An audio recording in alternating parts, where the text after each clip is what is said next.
அன்பின் தெய்வமே, நன்றியோடு உன்னை சொத்திருக்கிறோம். தேவரீர் இந்த வார்த்தை கொண்டு நீர் பேசுவீராக. அடியாருடைய வாயாய் இருந்து என் மாம்சம் வெளிப்படக்கூடாது. என் இதயத்தில் இருக்கிற எண்ணங்கள் வார்த்தையாய் வரக்கூடாது. என் நினைவில் இருக்கிற காரியங்கள் வார்த்தையை வரக்கூடாது. இயேசுவே, ஆவியானவரே, நீ பேசுவீராக. நீ பேசுவீரானால் அநேகருடைய இருதயமும் கொழுந்து விட்டு எரியுமே. கொழுந்து எரியக்கூடிய ஒரு அனுபவத்தை கர்த்தர் கட்டளையிடுவீராக. இரக்கமுள்ளவரே, மனதுருக்கமுள்ளவரே, நீர் பேசும், நாங்கள் கேட்கிறோம். எல்லா தூக்க மயக்கம், அசதி, சோர்வு, எதை யோசனை இங்கே உட்கார்ந்து கொண்டிருந்தாலும் எதையோ யோசித்து கொண்டு உட்காராதபடிக்கு உங்கள் சிந்தை முழுவதும் தேவனுடைய வார்த்தையை கேட்கத்தக்கதாக ஒரு பலத்துக்கு நீ நடத்திப்பீராக. பேசி இந்த நாமத்தை மயப்படுத்திக் கொள்ளும் இயேசுவின் நாமத்தில் பிதாவே. திரும்ப ஒரு விசை வாசிக்க கேட்கலாம். மார்க்கு 16ஆம் அதிகாரம் 6ஆம் வசனம். அவன் அவர்களை நோக்கி, பயப்படாதிருங்கள். தேவதூதன் அவர்களை நோக்கி, பயப்படாதிருங்கள். சிலுவையில் அறையப்பட்ட நசரேயனாகிய இயேசுவை தேடுகிறீர்கள். சிலுவையில் அறையப்பட்ட நசரேயனாகிய இயேசுவை தேடுகிறீர்கள். அவர் உயிர்த்தெழுந்தார். அவர் உயிர்த்தெழுந்தார். அவர் இங்கே இல்லை. அவர் இங்கே இல்லை. இதோ அவரை வைத்த இடம். கவனியுங்கள். இந்த 4 சுவிசேஷம், மத்தேயு, மார்க்கு, லூக்கா, யோவான், இந்த 4 சுவிசேஷத்திலேயும் இந்த செய்தி எழுதப்பட்டிருக்கிறது. ஆனால் மார்க் எழுதின சுவிசேஷத்திலே மாத்திரம்தான் நசரேயனாகிய இயேசுவை தேடுகிறீர்கள், அவர் உயிர்த்தெழுந்தார். ஆனால் நீங்க மத்தேயு 28ஆம் அதிகாரம் நீங்க அந்த 5ஆம் 6ஆம் வசனத்தை தூதன் அந்த ஸ்திரீகளை நோக்கி, நீங்கள் பயப்படாதிருங்கள். சிலுவையில் அறையப்பட்ட இயேசுவை தேடுகிறீர்கள் என்று அறிவேன். இயேசுவை, நசரேயனாகிய இயேசு என்று சொல்லப்படவில்லை. இயேசுவை தேடுகிறீர்கள். லூக்கா எழுதின சுவிசேஷம் 24ஆம் அதிகாரம் 5-6. அந்த ஸ்திரீகள் பயப்பட்டு தலை கவிழ்ந்து தலையை நோக்கி நிற்கையில் அந்த 2 பேரும் அவர்களை நோக்கி, உயிரோடு இருக்கிறவரை நீங்கள் மரித்தோரிடத்தில் தேடுகிறது என்ன? கவனித்தீங்களா? அங்கே நசரேயனாகிய இயேசு உயிர்த்தெழுந்தார் என்று யோவான் சுவிசேஷத்திலும் இல்லை, லூக்காவிலும் இல்லை, மத்தேயுவிலும் இல்லை. ஆனால் மார்க்கு மாத்திரம் எழுதி வைத்திருக்கிறார். நசரேயனாகிய இயேசுவை தேடுகிறீர்கள், அவர் உயிர்த்தெழுந்தார். நசரேயனாகிய இயேசு மாசற்றவர், பரிசுத்தர், ஒரு கரை இல்லாதவர், ஒரு திரை இல்லாதவர், கவரற்ற பரிசுத்தம் உள்ளவர். நசரேயனாகிய இயேசு என்று சொன்னால் அவர் பரிசுத்தமே உருவானவர். கோபி இங்க வந்து உட்காருமா, நாம் எஸ்சிஎம் மடியில் உட்காரு. கோபி பிள்ளை பிரதிஷ்டிக்கு வந்து உட்கார். அங்க போடப்பட்டிருக்கிறது, நசரேயனாகிய இயேசுவை தேடுகிறீர்கள். இந்த நசரேயன் என்று சொன்னால் பரிசுத்தத்திற்கு ஒரு அடையாளம். என்னாகமம் 6ஆம் அதிகாரம் 5ஆம் வசனம். அவர் நசரேய விரதம் காக்கும். என்னாகமம் 6ஆம் அதிகாரம் 5ஆம் வசனத்தையும் 8ஆம் வசனத்தையும் வாசிக்கு கேட்கலாம். அவன் நசரேய விரதங்காக்கும் நாளெல்லாம் சவரன் கத்தி அவன் தலையின் மேல் படலாகாது. அவன் தலை என்ன படக்கூடாதான்? அந்த சவரன் கத்தி என்றால் பாவத்தை சுட்டி காண்பிக்கிறது. நான் கத்த சித்தமா ஒரு நாள் அது குறித்து பேசுவேன். சவரன் கத்தி பாவ இன்பங்களை அதிகமாக காட்டுகிறது. ஆகதான் அவன் பிறந்த நாள் முதல் கொண்டு அவன் கடைசி நாள் வரைக்கும் அவன் தலையினா படலையா? சவரன் பாவம் தலையை மேற்கொள்ளாததைக்கு காத்துக்கொள்ள வேண்டும். அவன் நசரேயனா இருக்கிறதினாலே அவன் கர்த்தருக்கென்று விரதம் காக்கும் காலம் நிறைவேறும் அளவும்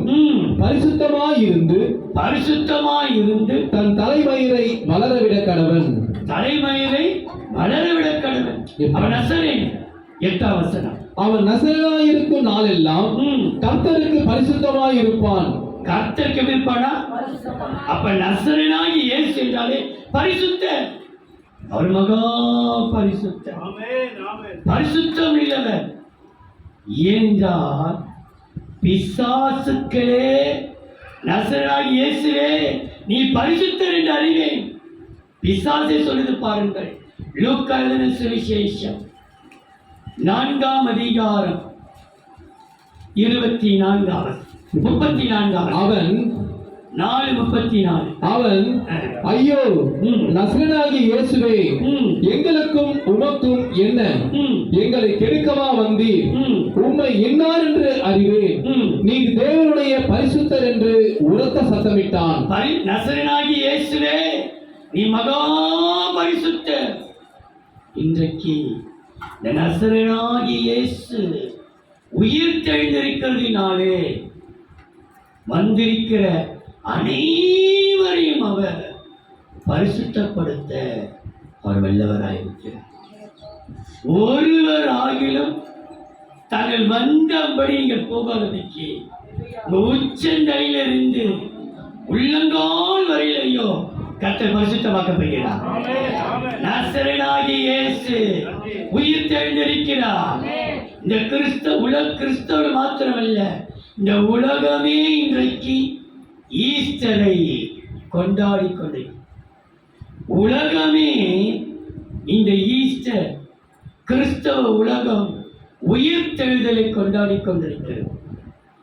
ஆகையினாலே இன்றைக்கு கிறிஸ்து இயேசு நசரேயனாகிய இயேசு உயிர் தெழுந்தார்.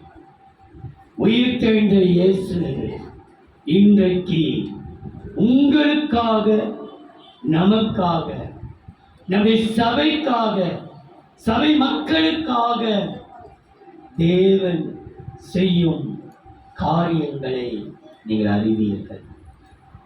இன்னைக்கு சுருக்கமாக, ரொம்ப நேரம் உட்கார வைக்க மாட்டேன், சுருக்கமாக நசரேயனாகிய இயேசு ஏன் உயிர் தெழுந்தார்?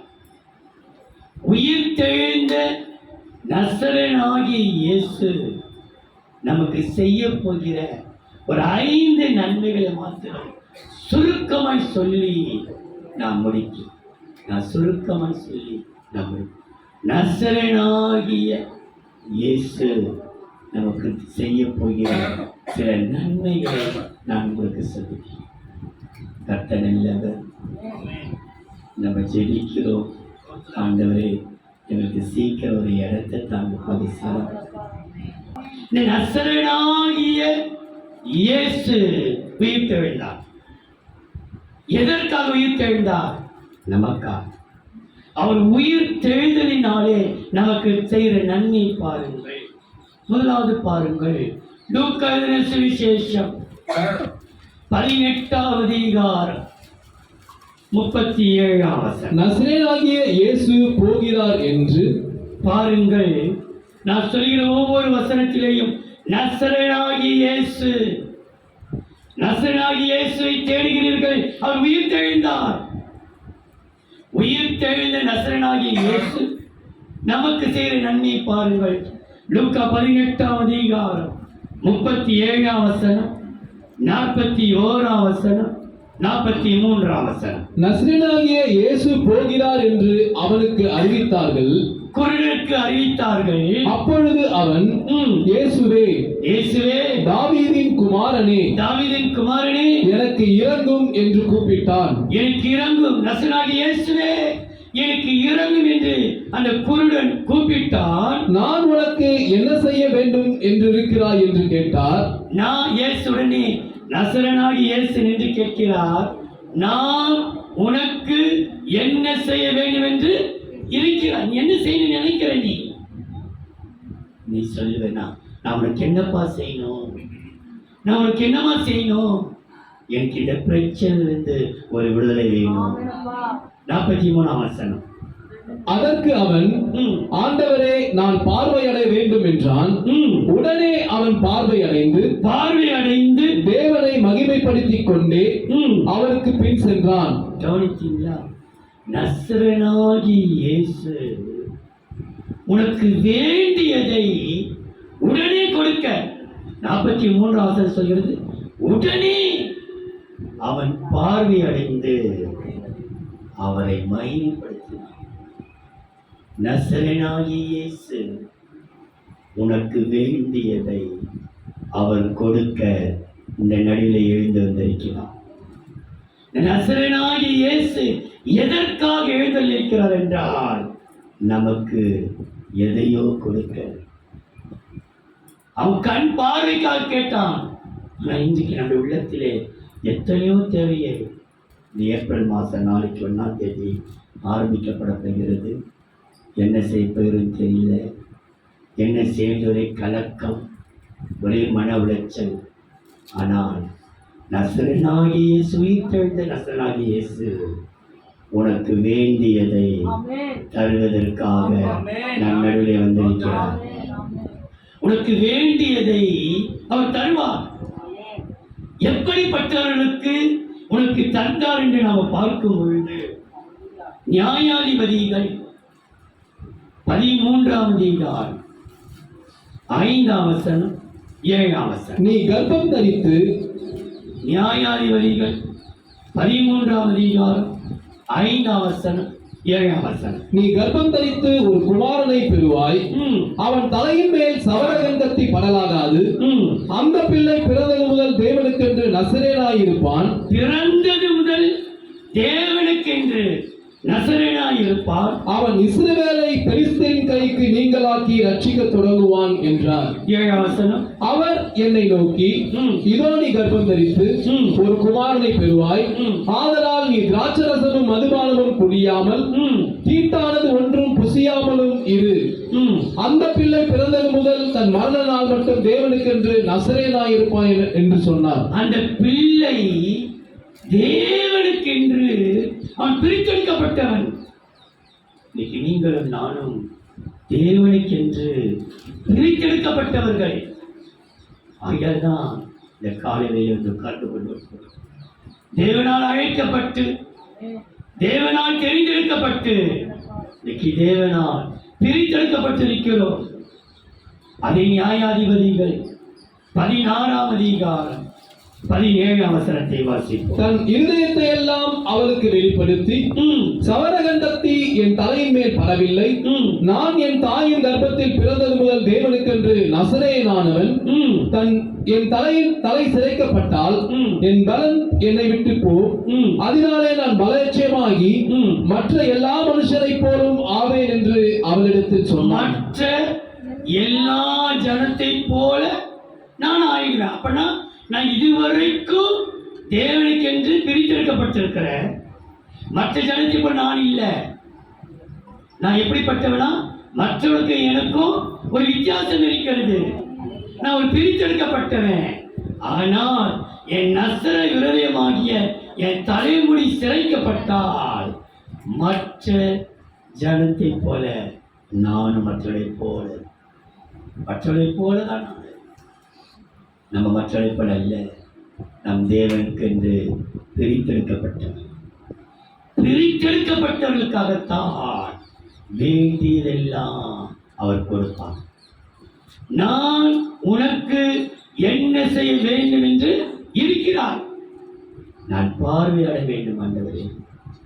உடனே இயேசு அவனுக்கு பார்வை கொடுத்தார். இன்றைக்கு உனக்கு வேண்டியதை நசரேயனாகிய இயேசு கொடுக்க வல்லவராயிருக்கிறார். இரண்டாவது பாருங்கள், நசரேயனாகிய இயேசு உனக்கு வேண்டியதை கொடுப்பார். யாருக்கு கொடுக்கிறார் என்றால் பிரித்தெடுக்கப்பட்டவனுக்கு. இரண்டாவதா அப்போஸ்தலர் 2ஆம் அதிகாரம் 22ஆம் வசனம். இஸ்ரவேலரே, அப்போஸ்தலர் 2:22. இஸ்ரவேலரே, நான் சொல்லும் வார்த்தைகளை கேளுங்கள். நீங்கள் அறிந்திருக்கிறபடி நசரேயனாகிய இயேசுவை கொண்டு தேவன் உங்களுக்குள்ளே பலத்த செய்கைகளையும் அற்புதங்களையும் அடையாளங்களையும் நடப்பித்து. நசரேயனாகிய இயேசு அற்புதங்களை செய்கிறவர். எப்படிப்பட்டவர் அவரு? அற்புதங்களையும் அடையாளங்களையும் மகிமையான காரியங்களையும் நடப்பிக்கிறவர் அவர். சாதாரண இயேசு அல்ல அவர். நசரேயனாகிய இயேசுவுக்கு அற்புதங்களை செய்கிறவர். எனக்கு செய்ய மாட்டார் அவர் அற்புதம்? நிச்சயமாகவே நீச்சலுக்கு கற்றவனுக்கு செய்ய போகிறார். உனக்கு செய்வர் யாருக்கு செய்ய போகிறார்? உனக்கு அவர் அற்புதம் நடக்க போகிறது. நாளைக்கு ஏப்ரல் 1 ஏமாற்றப்பட மாட்டார். அற்புதம் நடக்கும். நீ நினைச்சது நடக்கும். எதிர்பார்த்த காரியத்தை கற்று செய்து முடிக்க வல்லவராக இருக்கிறார். ஒரு அற்புதமானவர். நம்ம பாடினோமே, நீ திகையாதே, கலங்காதே, அற்புதமானவர் நான், வானிலும் பூவிலும் அற்புதம் செய்கிறவர் நசரேயனாகிய இயேசு உனக்கு வேண்டியதை கொடுப்பார். காரணம், நீ பிரித்தெடுக்கப்பட்டவன். நசரேயனாகிய இயேசு அற்புதங்களை செய்கிறார்.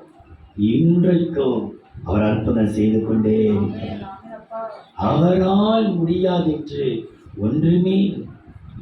அவரை உறுதியாய் பற்றிக் கொள்வோமானால் நமக்கு நிச்சயம் அவர் அற்புதம் செய்வார். தேவன் யாருக்கு அற்புதம் செய்தார் என்று பாருங்கள். அப்போஸ்தலர் 3ஆம் அதிகாரம் 6-7. அப்பொழுது பேதுரு, வெள்ளியும் பொன்னும் என்னிடத்தில் இல்லை, வெள்ளியும் பொன்னும் என்னிடத்தில் இல்லை, என்னிடத்தில் உள்ளதை உனக்கு தருகிறேன். நசரேயனாகிய இயேசு கிறிஸ்துவின் நாமத்தினாலே நீ எழுந்து நட என்று சொல்லி.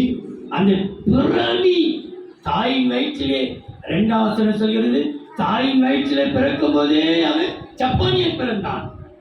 ஆனால் நசரேயனாகிய இயேசு நாமத்தில் எழுந்து நட என்று சொன்னான். வலது கையினால் அவனை பிடித்து தூக்கிவிட்டான். உடனே அவனுடைய கால்களும் கரடுகளும் பலன் கொண்டது. பார்த்தீங்களா? உடனே நசரேயனாகிய இயேசு நாமத்திலே உடனே அற்புதம் நடந்தது. உடனே அற்புதம். இன்றைக்கு நம் அனைவருக்கும் நசரேயனாகிய இயேசு ஒரு அற்புதம் செய்ய போகிறார். நீ நினைச்சு கொண்டிருக்கிற காரியத்துல ஒரு பெரிய அற்புதம் நடக்க போகிறது. நீ நினைச்சிட்டு இருக்குது இது நடக்குமா? நிச்சயம் நடத்தி காட்ட போகிறார். நிச்சயம் நடத்துவா. இந்த ஈஸ்டருக்கு பிற்பாடு நமக்கு நடக்கிற ஒவ்வொரு காரியமும் அற்புதமாக நடக்க போகிறது. அப்போஸ்தலர் 4ஆம் அதிகாரம் 10ஆம் வசனத்தை பாருங்கள். உங்களால் சிலுவையில் அறையப்பட்டவரும் தேவனால் மரித்தோரிலிருந்து எழுப்பப்பட்டவருமாய் இருக்கிற நசரேயனாகிய இயேசு கிறிஸ்துவின் நாமத்தினாலேயே இவன் உங்களுக்கு முன்பாக சொஸ்தமாய் நிற்கிறான் என்று உங்கள் எல்லாருக்கும், இஸ்ரவேல் ஜனங்கள் எல்லாருக்கும் தெரிந்திருக்க கடவது. உனக்கு இது எப்படி நடந்தது? இது எப்படி கிடைத்தது? எல்லாம் தேவன் செய்தார். நசரேயனாகிய இயேசு எப்படி உனக்கு கிடைச்சது? எப்படி நடந்தது? எப்படி ஆசிரிக்கப்பட்டார்கள்? ஒன்றே ஒன்று, நசரேயனாகிய இயேசு எனக்கு அற்புதம் செய்தார்.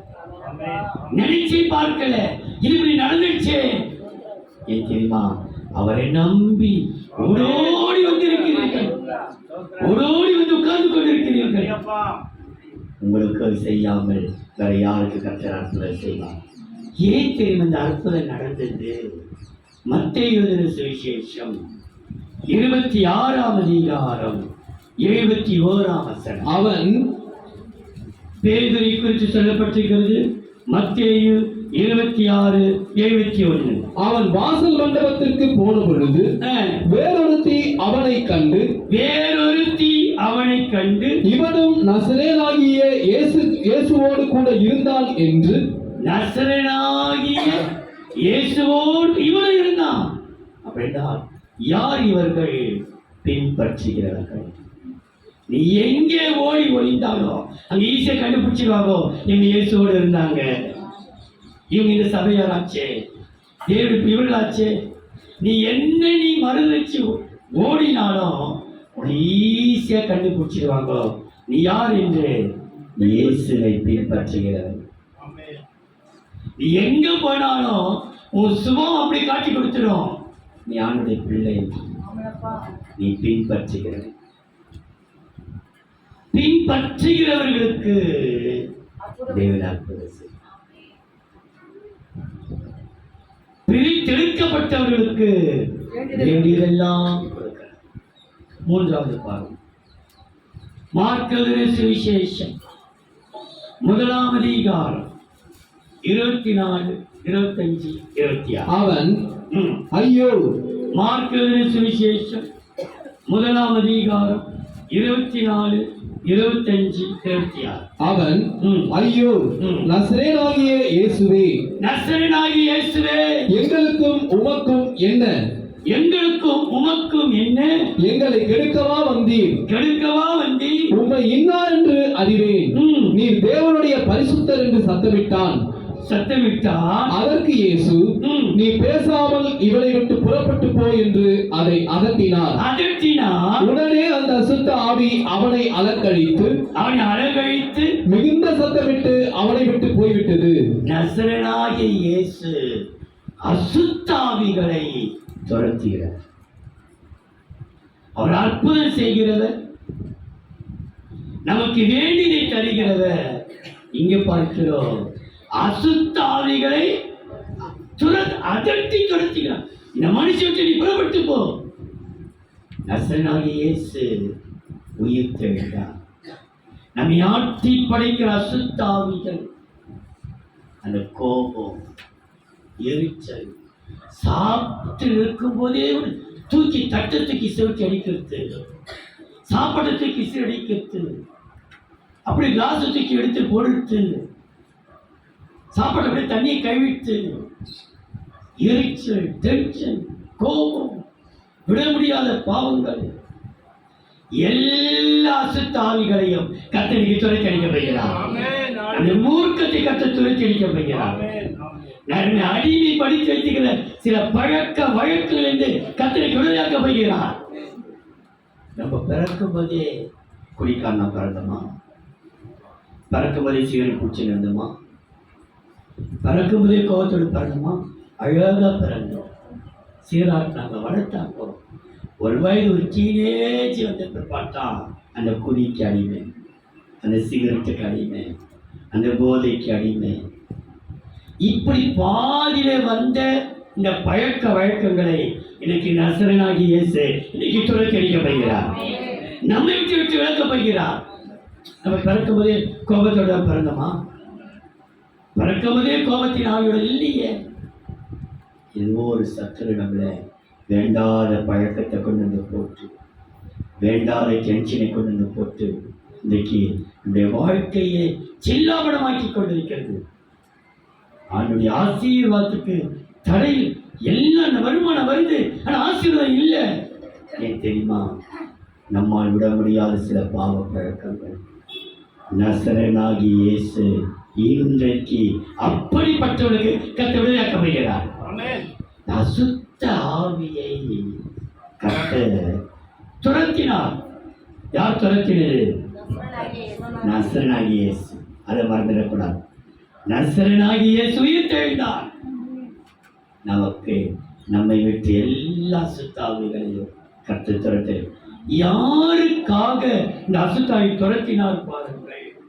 யோவான் எழுதின சுவிசேஷம் 18ஆம் அதிகாரம் 5ஆம் வசனம். அவருக்கு அவர்கள், யோவான் 18ஆம் அதிகாரம் 5ஆம் வசனம், 7ஆம் வசனம், 8ஆம் வசனம், 9ஆம் வசனத்தை வாசிக்கலாம். அவருக்கு அவர்கள் பிரதியுத்தரமாக, நசரேயனாகிய இயேசுவை தேடுகிறோம் என்றார்கள்.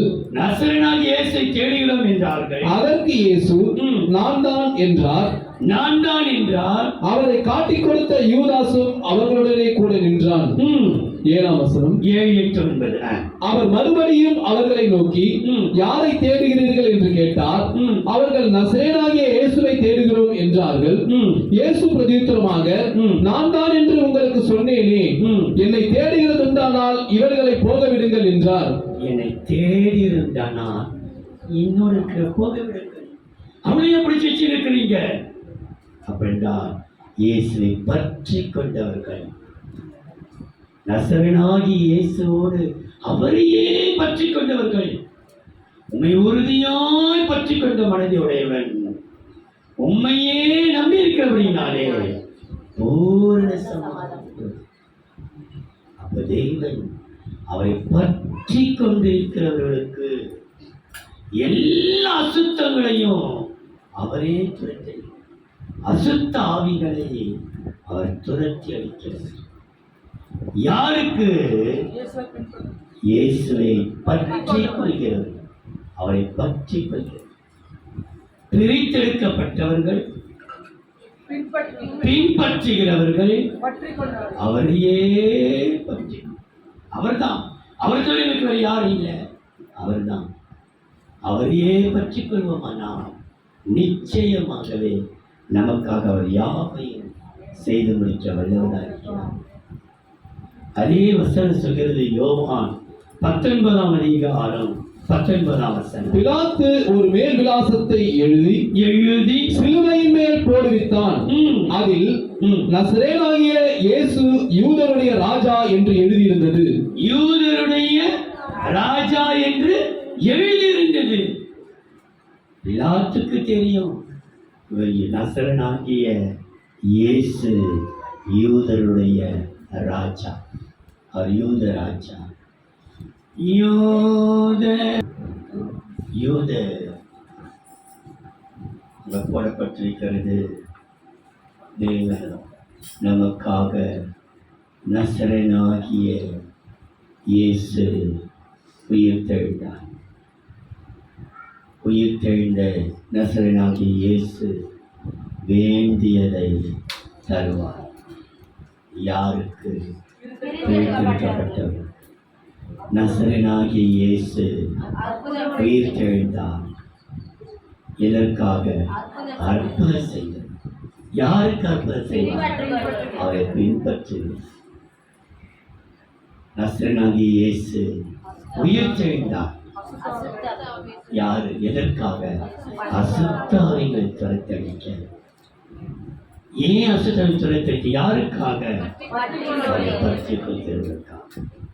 4வது பாருங்கள், லூக்கா எழுதின சுவிசேஷம் 24ஆம் அதிகாரம் 19ஆம் வசனம். அவர் எவைகளை என்றார். லூக்கா 24:19. அவர் எவைகள் என்றார். அதற்கு அவர்கள், நசரேயனாகிய இயேசுவை குறித்தவைகளே. அவர் தேவனுக்கு முன்பாகவும் ஜனங்கள் எல்லாருக்கும் முன்பாகவும் செய்கையிலும் வாக்கிலும் வல்லமையுள்ள தீர்க்கதரிசியாய் இருந்தார். நசரேயனாகிய இயேசு தீர்க்கதரிசியானவர். எப்படிப்பட்டவரா? நசரேயனாகிய இயேசு வாக்கிலும் செய்கையிலும் அவர் எப்படிப்பட்டவரா? தீர்க்க வல்லமை உள்ள தீர்க்கதரிசியானவர். நமக்காக தீர்க்க தரிசனமாக பேசுகிறார். அவர்தான் தீர்க்கதரிசி. நீ வாழ்ந்த வாழ்க்கையை சொல்லுவார், நீ வாழ்ந்து கொடுக்கிற வாழ்க்கையை சொல்லுவார், வாழ போகிற வாழ்க்கை அவருக்கு சொல்ல தெரியும். உனக்கு எதிர்காலம் எப்படி இருக்கும் என்று அவர் சொல்லுவார் உனக்கு. அவர் வல்லமில்லை தீர்க்கதரிசி. நசரேயனாகிய இயேசு உயிர்த்தெழுந்தார். எதற்காக? தீர்க்கதரிசியாய் வெளிப்பட்டார். லூக்கா எழுதின சுவிசேஷம் 7ஆம் அதிகாரம் 16-17. எல்லாரும் பயமடைந்து.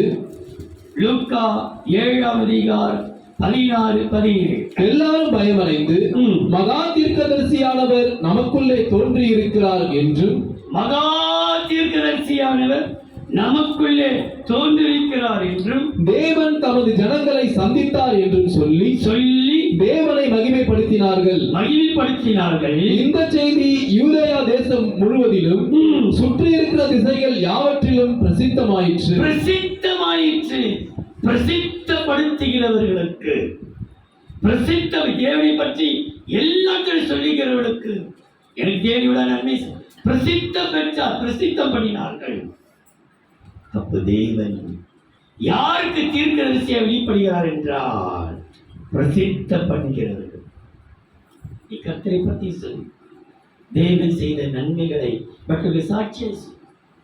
சபையில சாட்சியா சொல்றியோ இல்லையோ, மற்றவர்களுக்கு நீ போய் சொல், எனக்கு இப்படிலாம் கர்த்தர் செய்தார் எனக்கு, நீ பிரசித்தப்படுத்து. அவர் மகா தீர்க்கதரிசி. அந்த தீர்க்கதரிசியை குறித்து வேதம் சொல்கிறது பாருங்கள். மத்தேயு சுவிசேஷம் 21ஆம் அதிகாரம் 10-11. அவர் எருசலேமுக்குள் பிரவேசிக்கையில் நகரத்தார் யாவரும் ஆச்சரியப்பட்டு இவர் யார் என்று விசாரித்தார்கள். அதற்கு ஜனங்கள், இவர் கலிலேயாவில் உள்ள நாசரேத்திலிருந்து வந்த தீர்க்கதரிசியாகிய இயேசு என்றார்கள். நாசரேத்திலிருந்து நசரேயனாகிய இந்த தீர்க்கதரிசி யாரா? நாசரேத்திலிருந்து நசரேயனாகிய இயேசு. எல்லாருக்கும் சொல்லுகிறார்கள், நகரத்திற்கு யார் இவர், யார் இவர்? இவர் நசரேயனாகிய இயேசு தீர்க்கதரிசி. உனக்காக எனக்காக வரும் காலம் அவர் காலத்தில் அவருக்கே கேளுங்கள். அவர் எல்லாம் சொல்ல வல்லவா. அவரை குறித்து வேதம் சொல்லி பாருங்க, அவர் மாத்திர தீர்க்கதரிசி அல்ல, அவருடைய பிள்ளையை கர்த்தர் தீர்க்கதரிசியை மாற்றுகிறார். ஆமோசின் புஸ்தகம் 2ஆம் அதிகாரம் 11-12 பாருங்கள். உங்கள் குமாரரில் சிலரை தீர்க்கதரிசிகளாகவும், பாருங்கள், ஆமோஸ் 2ஆம் அதிகாரம் 11-12. உங்கள் குமாரரில் சிலரை தீர்க்கதரிசிகளாகவும், உங்கள் குமாரரில் சிலரை தீர்க்கதரிசிகளாகவும், உங்கள் வாலிபரில் சிலரை நசரேயராகவும். நசரேயனாகிய இயேசு, அவர் நசரேயன், நம்மை நசரேயன் மாற்றுகிறார். பிள்ளைகளை நசரேயனாகவும் எழும்ப பண்ணினேன். இஸ்ரவேல் புத்திரரே, இப்படி நான் சொல்லவில்லையா என்று கர்த்தர் கேட்கிறார். நீங்களோ நசரேயருக்கு திராட்சரசம் குடிக்க கொடுத்து. நசரேயருக்கு என்ன கொடுக்கிறீங்க? திராட்சரசம் குடிக்க கூடாது. நசரேயருக்கு திராட்சரசம் கொடுத்து தீர்க்கதரிசிகளை நோக்கி நீங்கள் தீர்க்க தரிசனம் சொல்ல வேண்டாம் என்று கற்பித்தீர்கள். தீர்க்க தரிசனம் சொல்ல வேணாம், எனக்கு சொல்ல வேணாம் தீர்க்க தரிசனம். நசரேயருக்கு உங்கள் பிள்ளைகளை நாங்கள் எப்படி எடுத்திருக்கிறோம்? தீர்க்கதரிசிகளாகவும் நசரேயனாகவும் நான் எடுத்துக்கொண்டு என்று கர்த்தர் சொல்கிறார். அப்போ தீர்க்கதரிசி அதெல்லாம் நாங்கள் நம்ப வேண்டும். தீர்க்கதரிசி சொல்லி என்னத்தை நடக்க போகுது? வசனம் சொல்லி பாருங்கள். எஸ்ராவின் புஸ்தகம் 6ஆம் அதிகாரம், எஸ்ரா 6ஆம் அதிகாரம் 14 வசனத்தை வாசியுங்கள். எஸ்ரா 6ஆம் அதிகாரம் 14 வசனம். யூதரின் மூப்பர் கட்டினார்கள். தீர்க்கதரிசியாகிய ஆகாயும் சகரியாவும் தீர்க்க தரிசனம் சொல்லி வந்தபடியினால் அவருடைய காரியம் கைகூடி வந்ததா? தீர்க்க தரிசனம் சொல்லிக் கொண்டு வந்தபடியினாலே நடக்காத காரியம் நடத்தி காட்டினார். இது நடக்காதுன்னு சொன்னார்கள், ஆனால் கர்த்தர் நடத்துவார். இது முடியாது நினைச்சார்கள், முடித்து காட்டுவார். தீர்க்க தரிசனம் சொல்லிக் கொண்டிருக்கிறவரையே காரியம் முடியும். இன்னொரு வசனத்தை பாருங்கள். மீகாவின் புஸ்தகம், மீகா 2ஆம் அதிகாரம் 6ஆம் வசனம். மீகா தீர்க்க தரிசனம் சொல்லாதிருப்பீர்களாக என்கிறார்கள். அவர்கள் தீர்க்க தரிசனம் சொல்லுவார்கள். இந்த பிரகாரமாய் அவர்கள் தீர்க்க தரிசனம் சொல்லாவிட்டால் நிந்தை நீங்காது. நிந்தை நீங்காது. உனக்கு இருக்க ஒரு நிந்தை நீங்காது. நிந்தை, அவமானம், போராட்டம் தீர்க்க தரிசனம் வெளிப்பட்டால் தானே உன்னுடைய நிந்தையெல்லாம் நீங்கும்.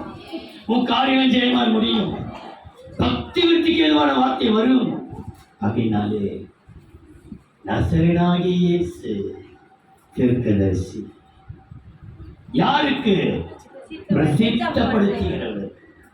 கடைசியா அப்போஸ்தலர் 10ஆம் அதிகாரம் 38ஆம் வசனம். நசரேயனாகிய இயேசுவை அப்போஸ்தலர் 10ஆம் அதிகாரம் 38ஆம் வசனம். நசரேயனாகிய இயேசுவை நசரேயனாகிய இயேசுவை தேவன் பரிசுத்த ஆவியினாலும் பரிசுத்த ஆவியினாலும் வல்லமையினாலும் அபிஷேகம் பண்ணினார்.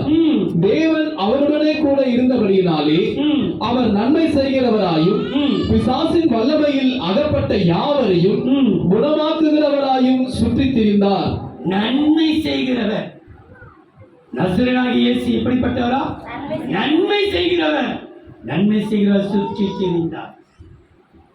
நசரேயனாகிய இயேசு உனக்கு வேண்டியதை தருபவர். நசரேயனாகிய இயேசு அற்புதம் செய்கிறவர். நசரேயனாகிய இயேசு அசுத்தாவிகளை துரத்துகிறவர். நசரேயனாகிய இயேசு தீர்க்கதரிசியானவர். நசரேயனாகிய இயேசு நன்மை செய்கிறார். நமக்காக ஒரு நன்மை செய்கிறார். விசேஷமாய் யாருக்கு தேவன் இப்படி நன்மை செய்கிறார் என்றால் அப்போஸ்தலர் 22ஆம் அதிகாரம் 8-9. அதற்கு நான் ஆண்டவரே 22ஆம் அதிகாரம் அப்போஸ்தலர் 8-9. அதற்கு நான் ஆண்டவரே நீர் யார் என்றேன். அவர் நீ துன்பப்படுத்துகிற நசரேயனாகிய இயேசு நானே என்றார். என்னுடனே கூட இருந்தவர்கள் வெளிச்சத்தை கண்டு பயமடைந்தார்கள். என்னுடனே பேசினவருடைய சத்தத்தையோ அவர்கள் கேட்கவில்லை. தேவனுக்கு பயந்தவர்களுக்காக எப்போதுமே ஒரு பயம். யாரு பார்க்கறாங்க இல்லையோ, உங்க அப்பா அம்மா கண்ணை மறைச்சிடலாம், பாஸ்டர் கண்களை மறைச்சிடலாம், உங்களுடைய சொந்த பந்த கண்களை மறைச்சிடலாம், கர்த்தருடைய கண்களை மறைக்கவே முடியாது.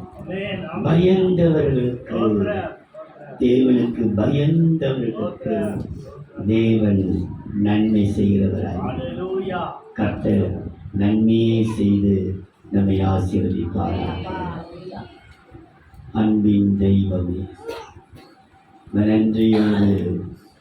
நன்றியோடு உம்மை ஸ்தோத்திரிக்கிறோம். உலகமே கிறிஸ்துவுடைய உயிர்த்தெழுந்த இந்த நல்ல நாளிலே, ஆண்டவரே, கொண்டாடுகிற நாளிலே நீர் எங்களுக்கு, எருசலேம் ஜெபசபை மக்களுக்கு, கூடி வந்திருக்கிறவர்களுக்கு இயேசுவே, நசரேயனாகிய இயேசு என்கிற நாமத்திலே வெளிப்படுத்தி, நசரேயனாகிய இயேசு எல்லாவற்றையும் நமக்காக செய்வார். நசரேயனாகிய இயேசு அற்புதம் செய்வார். அசுத்தாவினை துரத்துவார். அதிகாரங்களையும் புரிந்து கொண்டு நமக்கு தீர்க்கதரிசனம் சொல்லுவார். நமக்கு எல்லா நன்மைகளும் தீமைகள் அல்ல, நன்மையே செய்யப்பட்டு வந்திருக்கிற ஒவ்வொரு பிள்ளைகளையும் கர்த்தர் ஆசீர்வதிப்பீரா. இயேசுவின் நாமத்தில் பிதாவே.